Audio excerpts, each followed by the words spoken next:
আপনারা বাংলাদেশের শত্রু, বাংলাদেশের জনগণের শত্রু যারা দেশ থেকে পালানোর চেষ্টা করবে, প্রত্যেককেই এভাবেই আপনারা গ্রেফতার করে আইনে সোপর্দ করবেন। আপনারা এমন দায়িত্বশীল ভূমিকা পালন করবেন, এটাই দেশের জনগণ চায় এবং আমরাও এটাই চাই।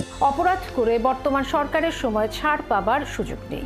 পুলিশ মহাপরিদর্শক ডক্টর বেনজির আহমেদকে আটক করেছে পুলিশ। কলকাতাতে ওইভাবে গিয়ে একেবারে পপ করে ধরা পড়বেন, I do not think so. ফলে তিনি স্বেচ্ছায় গুম হয়ে যেতে পারেন, তাকে কেউ গুম করতে পারে, অথবা এই ঘটনা যেভাবে হোক না কেন ঘটতে পারে। কিন্তু যে ওয়েতে প্রচার করা হচ্ছে এবং যে ওয়েতে তদন্ত করা হচ্ছে, তাতে কিয়ামত পর্যন্ত এই সমস্যার সমাধান হবে না। এটা সাগররণী কেসের মতোই একটি অমীমাংসিত বিষয় হয়ে থাকবে। বাংলাদেশের অর্থনৈতিক বিপর্যয়, বিশেষ করে রিজার্ভ ক্রাইসিস অর্থাৎ ডলার সংকট যে কি ভয়াবহ পর্যায়ে চলে গেছে, এবং এই সংকট যে শেখ হাসিনা সরকারকে নিশ্চিত পতনের দিকে নিয়ে যাচ্ছে, আমি আবার রিপিট করছি, নিশ্চিত পতনের দিকে নিয়ে যাচ্ছে, সেই বিষয়টা নিয়ে আজকের ভিডিওতে কথা বলবো। দর্শক, যারা বেনজির আহমেদের হেটার্স রয়েছেন তাদের জন্য একটা সুসংবাদ। আপনারা কিন্তু অনেকদিন ধরেই জেনে আসছেন যে বেনজির আহমেদের যত সম্পদ রয়েছে সেগুলো কোকের নির্দেশ দিয়েছে আদালত। কিন্তু দর্শক, এর পর থেকে কিন্তু আমরা বেনজির আহমেদকে কেউই দেখতে পাইনি, বা তিনি কোনো ধরনের স্ট্যাটাস বা কোনো ধরনের ভিডিও বার্তাও দেয়নি। কিন্তু দর্শক, এখন প্রশ্ন উঠছে, তিনি এতদিন চুপ কেন রয়েছেন? তিনি এই বিষয়কে কেন্দ্র করে কেন কোনো কথা বলছে না? দর্শক, উঠে এলো নতুন এক চাঞ্চল্যকর তথ্য, যেখানে বলা হয়েছে তিনি ধরা খেয়েছেন, তিনি পালানোর চেষ্টা করছেন। তো দর্শক, তিনি ঠিক কোন কোন দেশে পালানোর চেষ্টা করছেন এবং তিনি ঠিক কিভাবে ধরা খেলেন, এবং এই প্রেক্ষাপটে বাংলাদেশ প্রশাসন ঠিক কতটা ভূমিকা রেখেছে, দর্শক আজকে নিউজটি সম্পূর্ণ দেখলে বুঝতে পারবেন।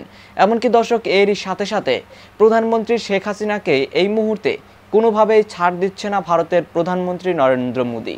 দর্শক, বিরোধী দলীয় বিভিন্ন নেতাকর্মীরা কিন্তু বলে থাকেন যে ভারতের মদদেই প্রধানমন্ত্রী শেখ হাসিনা আবারও ক্ষমতায় এসেছেন, এবং মাঝে মধ্যে সেতু এবং সড়ক মন্ত্রী ওবায়দুল কাদের সাহেবও কিন্তু বলেন ভারত পাশে ছিল বলেই ক্ষমতায় আমরা আসতে পেরেছি। তো দর্শক, হঠাৎ করে ভারত কেন পিছু টান দিচ্ছে, বা মোদী সরকার কেন সরকারকে আর কোনোভাবেই তোল্লয় দিচ্ছে না বা সাহায্য সহযোগিতা করবে না বলে ভাবছে? দর্শক, এই বিষয়টাকে কেন্দ্র করে সুস্পষ্ট এবং বিস্তারিত আলোচনা করেছে সাকিব আনোয়ার। দর্শক, সেখানে তিনি তুলে ধরেছেন কিছু চাঞ্চল্যকর তথ্য। এমনকি দর্শক, এরই সাথে সাথে আমরা কিন্তু সংসদ সদস্য এমপি আনোয়ারুল আজিম আনারকে কেন্দ্র করে অনেক ধরনের খবরে মিডিয়ার মাধ্যমে জানতে পেরেছি। কিন্তু দর্শক, এই খবরগুলোর সত্যতা আসলে কতটুকু? আসলে কি তিনি খুন হয়েছেন, নাকি তাকে গুম করা হয়েছে, বা নতুন কোনো এক চক্রান্ত চলছে তলে তলে? দর্শক, এই বিষয়টাও আপনারা জানতে পারবেন। তো দর্শক, আমি আর বেশি কথা বাড়াবো না। আমি ভিডিওর শুরুতে আপনাদের যেই ভিডিওগুলোর অংশবিশেষ দেখিয়ে শুরু করেছি, সেই ভিডিওগুলোর বিস্তারিত আলোচনা দেখাবো। তবে তার আগে বলি, যারা এখনও চ্যানেলটি সাবস্ক্রাইব করেননি, সকলে চ্যানেলটি সাবস্ক্রাইব করে পাশে থাকা বেল আইকনটি বাজিয়ে দিবেন। আর যারা ইতিমধ্যেই সাবস্ক্রাইব করে রেখেছেন তাদের সকলকে অসংখ্য ধন্যবাদ। তো চলুন একটি লাইক দিয়ে আমরা ধারাবাহিকভাবে সবগুলো ভিডিও দেখে আসি। মানে টোকাই থেকে শুরু করে আজকের এই পর্যায়ে তিনি এসেছেন, সংসদ সদস্য হয়েছেন। মূলত এই তার যে আন্ডারওয়ার্ল্ডের যে কানেক্টিভিটি, এটাকে ব্যবহার করে। অর্থাৎ তিনি যখন শুরু করেছিলেন তখন দেখা গেল ছোটোখাটো চোরাচালান নিজে করতেন, তারপরে চোরাচালানদের লর্ড হওয়ার চেষ্টা করেছেন, তারপরে সন্ত্রাসীদের লর্ড হওয়ার চেষ্টা করেছেন, সেই সর্বহারা পার্টি লর্ড হওয়ার চেষ্টা করেছেন, খুন খারাপি করেছেন। এরপরে সেই খুন খারাপি থেকে ধীরে ধীরে তিনি রাজনৈতিক ছোট ভাই হওয়ার চেষ্টা করেছেন। এরপরে বড় ভাইদের সাথে যোগাযোগ করে তিনি তার কর্মকাণ্ড করতে গিয়ে হয়তো কোথাও কোনো ঝামেলা তিনি পাকিয়ে ফেলেছেন। তারই প্রেক্ষিতে এই যে ঘটনা, এই ঘটনাটি ঘটেছে, এটা হলো বাস্তবতা। এখন যেভাবে বলা হচ্ছে যে তাকে খুন করা হয়েছে কিনা, তো আমার কাছে স্বাভাবিকভাবে মনে হচ্ছে যে যিনি প্রায় 40-45 বছর যাবত এই কুকর্ম করেছেন, ফলে তাকে ধরে নিয়ে একটা মেয়েকে দিয়ে হানি ট্র্যাপ করে, তারপরে মুম্বাই থেকে একটা কষাই এনে তাকে 60 টুকরা টুকরা করে কেটে একবারে প্যাকেট ভর্তি করে প্রত্যেকটা খাল বিলে ছড়িয়ে দিয়ে মাছের খাদ্য বানিয়ে ফেলো তার হাড্ডি এবং তার মাংসকে, এবং এক টুকরা রক্ত পাওয়া গেল না। এটি আমার কাছে মিলে না। আমার কাছে যেটা মনে হচ্ছে যে ঘটনার পিছনে আরো ঘটনা আছে, এবং এখানে আনারের যারা বড় ভাই আছে, রাজনৈতিক অঙ্গনে বড় ভাই আছে, হু ওয়াজ দেয়ার গ্যাং লিডার, তাদেরকে একটু টাইট দিলেই কিন্তু বোঝা যাবে। এবং সেই তাদেরকে বাঁচানোর জন্য, অর্থাৎ আনারের যারা বড় ভাই, তাদেরকে বাঁচানোর জন্য এই ধরনের ঘটনা ঘটানো হতে পারে, বা এই ধরনের ঘটনা যদি না ঘটে থাকে এই ধরনের কাহিনী ঘটতে পারে। এখন এই আনারের যারা বড় ভাই, সেই বড় ভাই কারা? বাংলাদেশের বড় ভাই কারা? পশ্চিমবঙ্গের বড় ভাই কারা? এটা সিন্ডিকেট নিয়ে তারা এই কাজগুলো করছে। এই জিনিসগুলো নিয়ে কিন্তু আলটিমেটলি কেবলমাত্র সামাজিক মাধ্যম এবং সাংবাদিকেরা কাজ করতে পারে, এই প্রশাসন পুলিশ এই জিনিসগুলো করতে পারবে না। দ্বিতীয়ত, যে আনার যদি এই অপকর্ম করে থাকে, সে যদি বুঝে থাকে যে হি ইজ আন্ডার টার্গেট, তার নিজের ভুলের কারণে হতে পারে, অথবা সে নিজে কোনো পক্ষকে মেরে বিশাল অঙ্কের টাকা, যেটা আসছে যে প্রায় 1000 কোটি টাকার হীরা, এটা নিয়ে বিরোধ তৈরি হয়েছিল কয়েক বছর আগে, এবং এটা নিয়ে মূলত এই পরিণতিটা ঘটেছে। তো তাই যদি হয়, আনার জানতেন, এবং আনারের ছবি দেখেন, পোশাক আশাক দেখেন, চালচলন দেখেন, পারিবারিক জীবনযাপন দেখেন, একেবারে আমাদেরকে বেকুব বানানোর, যাকে বলা হয় সদু বা কদু, এই বানানোর জন্য ওনার সেই মুখভঙ্গি এরকম ছিল। তাকে দেখে বোঝার উপায় নেই যে তার কোনো টাকা পয়সা আছে, মুখে একটা দারিদ্রতার ছাপ, কথাবার্তা সীমিত। এবং সংসদে তার পাশে যে লোকটা বসতেন, তিনি আমাকে বললেন যে এই লোক যে এরকম বা এর দ্বারা যেটা সম্ভব এটা আমরা ভাবতেই পারিনি। এরকম একটা তার অবস্থা ছিল। তো কাজেই তিনি কেবলমাত্র ভিজা বিলাই নন বা শিয়াল পণ্ডিত নন, আরো বড় কিছু। তো কাজেই তাকে নিয়ে এরকম একটা কিছু হবে, তিনি সেই কলকাতাতে ওইভাবে গিয়ে একেবারে পপ করে ধরা পড়বেন, I do not think so. ফলে তিনি স্বেচ্ছায় গুম হয়ে যেতে পারেন, তাকে কেউ গুম করতে পারে, অথবা এই ঘটনা যেভাবে হোক না কেন ঘটতে পারে। কিন্তু যে ওয়েতে প্রচার করা হচ্ছে এবং যে ওয়েতে তদন্ত করা হচ্ছে, তাতে কিয়ামত পর্যন্ত এই সমস্যার সমাধান হবে না। এটা সাগরণী কেসের মতোই একটি অমীমাংসিত বিষয় হয়ে থাকবে বলে আমি মনে করছি। কিন্তু যদি আমাদের দেশে পশ্চিমা ধাঁচে গণতন্ত্র থাকতো, এমনকি ভারতের মতো গণতন্ত্র থাকতো, তাহলে কিন্তু এই আনারের যারা বড় ভাই, রাজনৈতিক বড় ভাই, আনার যাদের সাথে ব্যবসা বাণিজ্য করেছে এই দেশের মাটিতে, যাদের সঙ্গে তার উঠা বসা ছিল, এবং সবাইকে আইনের অধীনে নেওয়া হলেই দেখা যেত যে সত্যিকার যে দুর্ঘটনার কারণ এবং কার্যকারণ এটি বের হয়ে আসতো। বাংলাদেশের অর্থনৈতিক বিপর্যয়, বিশেষ করে রিজার্ভ ক্রাইসিস অর্থাৎ ডলার সংকট যে কি ভয়াবহ পর্যায়ে চলে গেছে, এবং এই সংকট যে শেখ হাসিনা সরকারকে নিশ্চিত পতনের দিকে নিয়ে যাচ্ছে, আমি আবার রিপিট করছি, নিশ্চিত পতনের দিকে নিয়ে যাচ্ছে, সেই বিষয়টা নিয়ে আজকের ভিডিওতে কথা বলবো। বর্তমান ক্ষমতাসীনরা 15 বছরের বেশি সময় ধরে ক্ষমতায় আছে, এবং 2014 সালের পর থেকে টানা তিনবার তারা জনগণের ভোট ছাড়া, জনগণের ম্যান্ডেট ছাড়া অবৈধভাবে ক্ষমতা দখল করেছে। অর্থাৎ জনগণ কিন্তু তাদেরকে ক্ষমতায় রাখে নাই, তাদেরকে ক্ষমতায় রেখেছে অন্য কিছু শক্তি, অন্য কিছু ফ্যাক্টর, আন্তর্জাতিক কিছু শক্তির সমর্থনের কথা আমরা জানি। চোখ বন্ধ করে চীন, রাশিয়া কিংবা ভারতের নাম আমরা বলে ফেলতে পারি। 7 জন নির্বাচনের আগে আমরা দেখেছি কিভাবে চীন এবং রাশিয়া প্রকাশ্যেই সরকারের পক্ষে দাঁড়িয়েছিল, আওয়ামী লীগের পক্ষে দাঁড়িয়েছিল, এবং ভারত কিভাবে এই সরকারকে সমর্থন দিয়েছে, কিভাবে পশ্চিমা বিশ্বকে ম্যানেজ করার ক্ষেত্রে তারা কাজ করেছে, সেই বিষয়গুলো নিয়ে আমরা এখন প্রকাশ্যেই আলোচনা করি। পাশাপাশি দেশের মধ্যে একটা নিজস্ব আমলাতন্ত্র এই সরকার তৈরি করেছে, যাদেরকে নানাভাবে সুযোগ সুবিধা দিয়ে, দুর্নীতি লুটপাটের সুযোগ তৈরি করে দিয়ে বিপুল অর্থের মালিক বানিয়েছে তারা, এবং এর মধ্য দিয়ে নিজেদের পক্ষে রেখেছে। একইভাবে আইন শৃঙ্খলা রক্ষাকারী বাহিনীকেও তারা অনৈতিক নানান সুযোগ সুবিধা দিয়ে, দুর্নীতি লুটপাটের সুযোগ তৈরি করে দিয়ে তারা নিজেদের পক্ষে রেখেছে। তার কিছু প্রমাণ তো এখন আমাদের সামনে আস্তে আস্তে আসতে শুরু করেছে। কখনো কখনো এর সাথে সেনাবাহিনীর নামও জড়িয়ে গেছে।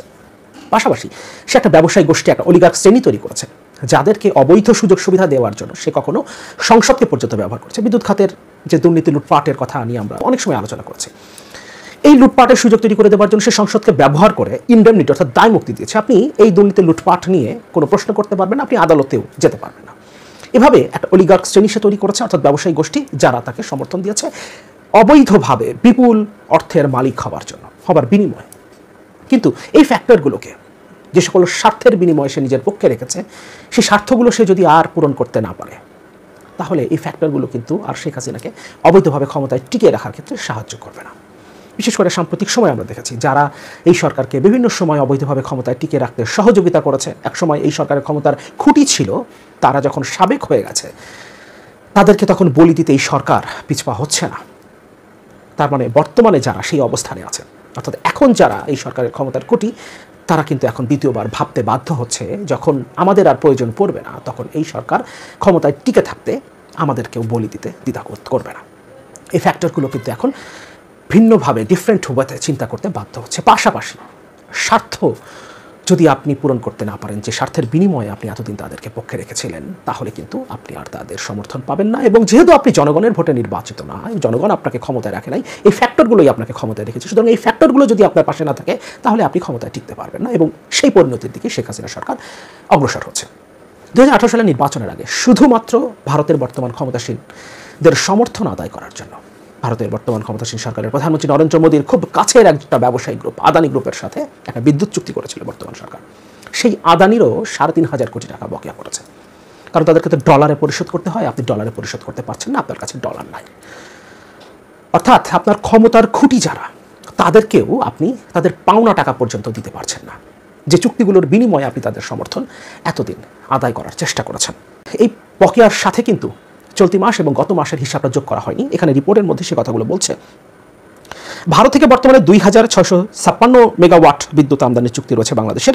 দেশটির সরকারি বেসরকারি মালিকানাধীন 6টি কেন্দ্র থেকে সব বিদ্যুৎ আমদানি করা হয়। এই জন্য মাসে 1000 থেকে 1300 কোটি টাকা 1000 থেকে 1300 কোটি টাকা বিল পরিশোধ করতে হয়। যদিও ডলারের বিনিময় হার বাড়ায় এ বিল আরও বেড়ে যাবে, তবে অর্থ মন্ত্রণালয় নিয়মিত ভর্তুকি ছাড় না করায় ভারত থেকে বিদ্যুৎ আমদানির বিল নিয়মিত পরিশোধ করতে পারছে না বাংলাদেশ, এবং এই কারণে কিন্তু ভারত এখন বিদ্যুৎ দেওয়াও বন্ধ করে দিয়েছে। কোনো কোনো কেন্দ্র থেকে এখন অর্ধেক বিদ্যুৎ দেওয়া হচ্ছে, অর্থাৎ যাদের সাথে 160 মেগাওয়াট বিদ্যুতের চুক্তি আছে তারা 80 থেকে 85 মেগাওয়াট বিদ্যুৎ এখন সরবরাহ করছে। পিডিবির তথ্য বলছে গত ফেব্রুয়ারি পর্যন্ত ভারত থেকে বিদ্যুৎ আমদানির বিল বকেয়া পড়েছে 5297 কোটি টাকা। এক্ষেত্রে কোনো কোনো বিদ্যুৎ কেন্দ্রের বিল সেপ্টেম্বর থেকে ফেব্রুয়ারি পর্যন্ত 6 মাস বকেয়া পড়ে গেছে। মার্চের বিল এখনও প্রক্রিয়াকরণ শুরু করেনি পিডিবি, আর এপ্রিলের বিল জমা দেয়নি ভারতের কোম্পানিগুলো। অর্থাৎ এই 2 মাসের বিদ্যুতের বিল যদি আপনি যোগ করেন তাহলে এই 5297 কোটি টাকার সাথে আপনাকে আরও 2000 কোটি টাকারও বেশি হয়তো যোগ করতে হবে, কারণ প্রত্যেক মাসে আমাদের 1000 থেকে 1300 কোটি টাকা আমাদের ভারতের বিদ্যুৎ কোম্পানিগুলোকে দিতে হয় আমরা যে পরিমাণ আমদানি করি তার বিপরীতে। সেই ক্ষেত্রে এখন বর্তমানে আমাদের বকেয়া কিন্তু 7000 কোটি টাকার কাছাকাছি কিংবা সেটা পার হয়ে যাবে। যদিও বিল পরিশোধে বাংলাদেশের বিলম্বের কারণে ভারত বিদ্যুৎ সরবরাহ কিছুটা কমিয়ে দিয়েছে। এখানে আরও কোন কোন বিদ্যুৎ কেন্দ্র থেকে আমরা কতটা আমদানি করি সেই কথাগুলো বলা আছে। আমরা এখন সবচেয়ে বেশি আমদানি করি আদানি পাওয়ার থেকে, এবং সেখানে বকেয়া পড়েছে 3637 কোটি টাকা, এবং এটা অবশ্যই ফেব্রুয়ারি পর্যন্ত হিসাব, এবং তারপরের 2 মাসের হিসাব করলে সম্ভবত এটাও হয়তো বা প্রায় 5000 কোটি টাকার কাছাকাছি চলে যাবে। অর্থাৎ এই সরকার তার ক্ষমতার খুঁটি ভারতকেও সন্তুষ্ট করার জন্য এই পেমেন্টটা করতে পারছে না, কারণ রিজার্ভের ক্রাইসিসটা এমন একটা পর্যায়ে চলে গেছে যে আপনি এখান থেকে কোনোভাবেই ডলার ছাড় করতে পারছেন না, এবং এই পেমেন্টগুলো তো আপনাকে ডলারে করতে হবে। এবং আমরা জানি বাংলাদেশে যেটা হয়েছে অবিশ্বাস্য রকম কিছু ঘটনা ঘটেছে। 2010 সালের সেই ইন্ডেমনিটি আইনের পর যখন কুইক রেন্টাল বিদ্যুৎ কেন্দ্রগুলোর চুক্তি একের পর এক করতে থাকলো সরকার তার অলিগারদের সাথে, নিজস্ব ব্যবসায়িক গ্রুপদের সাথে নানা ধরনের সুযোগ সুবিধা এবং কমিশনের বিনিময়ে তাদেরকে অনেকের সাথে চুক্তি করা হয়েছে এভাবে যে পেমেন্টটা ডলারে করা হবে, বৈদেশিক মুদ্রায় করা হবে। কারোর সাথে করা হয়েছে চুক্তি এভাবে যে তাদেরকে টাকায় পেমেন্ট করা হবে, কিন্তু পেমেন্টটা করা হবে ডলারের বিনিময় রেট অনুযায়ী। অর্থাৎ এখন ডলারের রেট যেটা 87 টাকা থেকে 2 বছরের মধ্যে রাতারাতি 117 টাকা হয়ে গেছে, এখন আপনি 117 টাকা হিসেবে পেমেন্ট করবেন। আবার আপনার যাদেরকে আপনি ডলারে পেমেন্ট করবেন, আপনার রিজার্ভ যখন 12 বিলিয়ন ডলার ঘরে, তখন আপনার তাদেরকে ডলারে পেমেন্ট করতে হবে, এবং এই খাতে ভর্তুকি প্রতিনিয়ত বাড়ছে। আপনি তার বোঝা জনগণের উপরে চাপাচ্ছেন, কিন্তু আপনি যেই রেটে আপনি বিদ্যুৎ কিনছেন সেই রেটে তো আপনার বিদ্যুৎ কিনবার কথা ছিল না। আমরা বিদেশি আমদানির কথা বলি, আমরা ভারত থেকে আমদানি নিয়েও নানা সময় নানা প্রশ্ন তুলি, অবশ্যই সেগুলো নিয়ে প্রশ্ন তোলার যৌক্তিক কারণ আছে, কিন্তু বাংলাদেশে এই কুইক রেন্টাল বিদ্যুৎ কেন্দ্রগুলোকে বসিয়ে রেখে আমরা যে ক্যাপাসিটি চার্জ দিয়েছি, যেটা গত বছরের শেষ পর্যন্ত ডিসেম্বর পর্যন্ত হিসাবটা হচ্ছে 1,06,000 কোটি টাকা। এর কারণে আমাদের কোনো কোনো বিদ্যুৎ কেন্দ্র থেকে আমরা 50 টাকার উপরে প্রতি ইউনিট বিদ্যুৎ কিনেছি, 50 টাকার উপরে, এবং এটার বোঝা আমরা চাপিয়ে দিয়েছি জনগণের উপরে, এবং জনগণ এখন অনেক বেশি দামে বিদ্যুৎ কিনছে, যে দামে আসলে তাদের বিদ্যুৎ কিনবার কথা না। তারপরেও ভর্তুকির পরিমাণ বাড়ছেই সরকারের, ফলে জনগণের উপরে এই চাপটা বাড়িয়ে দেওয়া হয়েছে নিজেদের অলিগারদের পকেটে টাকা ভরবার জন্য এবং অবৈধভাবে ক্ষমতায় টিকে থাকবার জন্য খুঁটিগুলোকে শক্ত করতে। কিন্তু সেই খুঁটিগুলোই এখন নড়বড় হয়ে যাচ্ছে, কারণ যে চুক্তিগুলো করে, যেগুলোর লোভ দেখিয়ে, যে স্বার্থ দেখিয়ে আপনি তাদেরকে এতদিন নিজেদের পক্ষে রেখেছিলেন, সেই স্বার্থগুলো এখন আপনি আর পূরণ করতে পারছেন না। নাহলে আপনি অন্তত ভারতের এই বকেয়াগুলো পরিশোধ করতেন। এবং ভারতের পক্ষ থেকে কিন্তু কয়েক দফায় চেষ্টা করা হয়েছে, অর্থ মন্ত্রণালয়ের সাথে তারা কথা বলেছে, তারা বিদ্যুৎ মন্ত্রণালয়ের সাথে কথা বলেছে, তারা পিডিবির সাথে কথা বলেছে, দফায় দফায় তারা চিঠি দিয়েছে, কিন্তু তারপরেও সরকার কিন্তু তাদের টাকা ছাড় করতে পারে নাই, কারণ অর্থ মন্ত্রণালয় ভর্তুকির নামে যে বরাদ্দ করছে সেই বরাদ্দও ঠিক এই বকেয়া পরিশোধ করবার মতো না, আবার যে বরাদ্দ তারা করছে সেটা ছাড় করতে পারছে না। দেশ থেকে নিষেধাজ্ঞা জারির আগেই কি সাবেক আইজিপি বেনজির আহমেদ দেশ ছেড়ে পালিয়েছেন? আর যদি পালিয়েই থাকেন তাহলে কোথায় পালিয়েছেন? যেহেতু তার উপরে মার্কিন নিষেধাজ্ঞা আরোপ হয়ে আছে গত 3-4 বছর আগে থেকেই, এবং আমরা এটুকু জানি যে মার্কিন নিষেধাজ্ঞা কারো উপরে জারি থাকলে তিনি যে শুধুমাত্র যুক্তরাষ্ট্রেই প্রবেশ করতে পারবেন না তা নয়, যুক্তরাষ্ট্রকে অনুসরণ করে এমন অনেক দেশ রয়েছে যেখানে সেই নিষেধাজ্ঞা প্রাপ্ত ব্যক্তি প্রবেশ করতে পারবেন না। এরকম নানান ধরনের গুঞ্জন রটতে শুরু করেছে। তিনি আসলেই পালিয়ে গেছেন কিনা, পালালে কোথায় গেছেন, কোন দেশে গেছেন, এবং এগুলোর নিশ্চয়ই অনেক ধরনের যৌক্তিকতাও রয়েছে। যেহেতু মানুষের মধ্যে নানান ধরনের সংশয় কাজ করছে, তার বিচার প্রক্রিয়াটি বা তার বিরুদ্ধে যে অ্যাকশনের সরকার গেছে সেটি যথাযথ প্রক্রিয়া অনুসরণ করা হবে কিনা, নাকি এগুলো স্রেফ লোক দেখানো। যাই হোক, সম্পত্তি ক্রয়ের নির্দেশের পর থেকে তাকে কিন্তু কোথাও খুঁজে পাওয়া যায়নি আজ অবধি। ঢাকাতে তার বাসভবনেও পাওয়া যায়নি, এমনকি তিনি যে তার গ্রামের বাড়ি গোপালগঞ্জে রয়েছেন সে সম্পর্কেও নিশ্চিত হওয়া যায়নি। তার আইনজীবী যদিও বলছেন যে আইনি প্রক্রিয়ার মাধ্যমে বেনজির আহমেদ এগুলো সবকিছু ফেস করবেন, কিন্তু তিনিও স্পষ্ট করে কিছু জানাতে পারছেন না তার অবস্থান সম্পর্কে গণমাধ্যমকে, অথবা তিনি জানলেও সেগুলো প্রকাশ করছেন না। এমনকি তাকে ফোনেও পাওয়া যাচ্ছে না। বেনজির আহমেদকে যারা ফোন দিয়েছেন গণমাধ্যমের পক্ষ থেকে তার নানান ধরনের অভিযোগ সম্পর্কে তার প্রতিক্রিয়া জানার জন্য তিনি কিন্তু ফোনে অ্যাটেন্ড করেননি, হয়তো ফোন রিং হচ্ছে কিন্তু রিসিভ হচ্ছে না। আর এক ব্যক্তি সাবেক সেনা প্রধান আজিজ আহমেদের উপরে মার্কিন নিষেধাজ্ঞা বিষয়টি ঘোষণা হওয়ার পরে যদিও তাকে আমরা বিভিন্নভাবে দেখেছি, গণমাধ্যমে দেখেছি, বিভিন্ন টক শোতে তার উপস্থিতি দেখেছি, তার ইন্টারভিউ নেওয়া হয়েছে বিভিন্ন গণমাধ্যমের পক্ষ থেকে, তাকে ফোনে পাওয়া যাচ্ছে, সে বিষয়টি একেবারে আলাদা, সেটি আর এর সঙ্গে মিলাচ্ছে না। কিন্তু আমি বলছি যে দুই ব্যক্তির উপরে মার্কিন নিষেধাজ্ঞা, আবার বেনজিরের বিরুদ্ধে সরকার অ্যাকশনে গেছে এখনো পর্যন্ত যেটি বোঝা যাচ্ছে, কিন্তু তাকে পাওয়া যাচ্ছে না কোনো কিছুতেই। সেই জায়গা থেকে আমরা পরবর্তীতে আবার যেটি জানলাম যে দুদকের পক্ষ থেকে জানানো হয়েছে, কোনো কোনো কর্মকর্তা গণমাধ্যমকে জানিয়েছেন যে তার উপরে দেশ ত্যাগের নিষেধাজ্ঞার জন্য দুদকের পক্ষ থেকে আদালতে আবেদন জানানো হবে, যাতে আদালত অনুমতি ছাড়া তিনি কোনো প্রকারে দেশের বাইরে যেতে না পারেন। কিন্তু এই যখন নানান ধরনের সংবাদ আমরা পাচ্ছি, নানান ধরনের উদ্যোগ গ্রহণের কথা আমরা শুনতে পাচ্ছি, ততদিনে বেনজির আহমেদের মানুষের কি দেশে থাকার কথা? আসলে তিনি যদি সত্যিই পালিয়ে যান তাতে নিশ্চয়ই অবাক হওয়ার কিছু থাকবে না। আমরা জানি যে নোবেল বিজয়ী অধ্যাপক ডক্টর মোহাম্মদ ইউনূসের বিরুদ্ধে যে শতাধিক মামলা এবং সেই মামলাগুলোর তদন্ত চলাকালীন সময়ে বা আদালতের শুনানি চলাকালীন সময়ে তার উপরে নিষেধাজ্ঞা জারি করা হলো দেশ ত্যাগের ক্ষেত্রে, অর্থাৎ আদালতের অনুমতি ছাড়া তিনি দেশের বাইরে যেতে পারবেন না। ডক্টর মোহাম্মদ ইউনূসের মতন একজন ব্যক্তির উপরে যদি এই ধরনের নির্দেশনা দেওয়া হয় এবং তিনি বিদেশ থেকে বাংলাদেশে এসে এসে তিনি হাজিরা দিচ্ছেন বিভিন্ন মামলায়, তাহলে কেন বেনজির আহমেদের বিরুদ্ধে এখনো এই ধরনের কোনো নির্দেশনা আসছে না? এটা তার খুব দীর্ঘ প্রক্রিয়ার কোনো বিষয় নয়।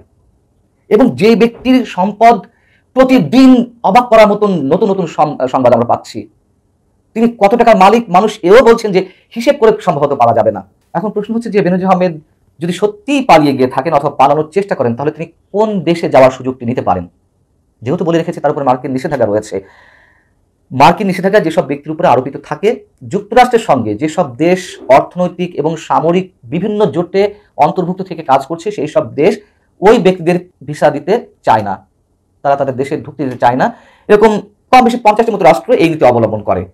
এবং আমরা জানি যে যুক্তরাষ্ট্র যে পথে হাঁটে, ইউরোপীয় ইউনিয়নভুক্ত অনেক রাষ্ট্র, এর বাইরে আরো অনেকে সেই পথে অবলম্বন করে। তার মানে আমি কথা বলছি না যে যুক্তরাষ্ট্রের ভিসা নিষেধাজ্ঞা সেসব রাষ্ট্র প্রতিপালনে বাধ্য, তবে এমনকি দেখা যায় সাধারণত। এর আগে দেখা গেছে যে যাদের উপরে মার্কিন নিষেধাজ্ঞা আরোপ করা হয়েছে সেই সব ব্যক্তিরা যুক্তরাষ্ট্র, কানাডা, অস্ট্রেলিয়া, দক্ষিণ কোরিয়া, সিঙ্গাপুরের মতন বিভিন্ন রাষ্ট্র অনেক চেষ্টা করেও ঢুকতে পারেনি। সেই জায়গা থেকে অনেকে বলছেন যে তাহলে তো বেনজির আহমেদেরও তো পালানোর জায়গা নেই। যারা এই কথাটি বলছেন আমি একটু দ্বিমত পোষণ করি। তখন ভারত রয়েছে, চীন রয়েছে, রাশিয়া রয়েছে, যাওয়ার জায়গা তো তার অভাব নেই। দর্শক, আমি আশা করছি আপনারা সকলেই অত্যন্ত মনোযোগ সহকারে সবগুলো ভিডিওই দেখেছেন। এমনকি দর্শক, যদি এই ভিডিওগুলো সম্পর্কে আপনাদের কোনো মতামত থেকে থাকে তাহলে তো অবশ্যই জানাবেন। দর্শক, সবশেষে জানাবেন আপনি ঠিক কোন জায়গা থেকে আজকের এই ভিডিওটি দেখেছেন। নিউজটি শেষ করছি এখানে, ফিরছি পরবর্তী নিউজে নতুন কোনো টপিকে। আল্লাহ হাফেজ।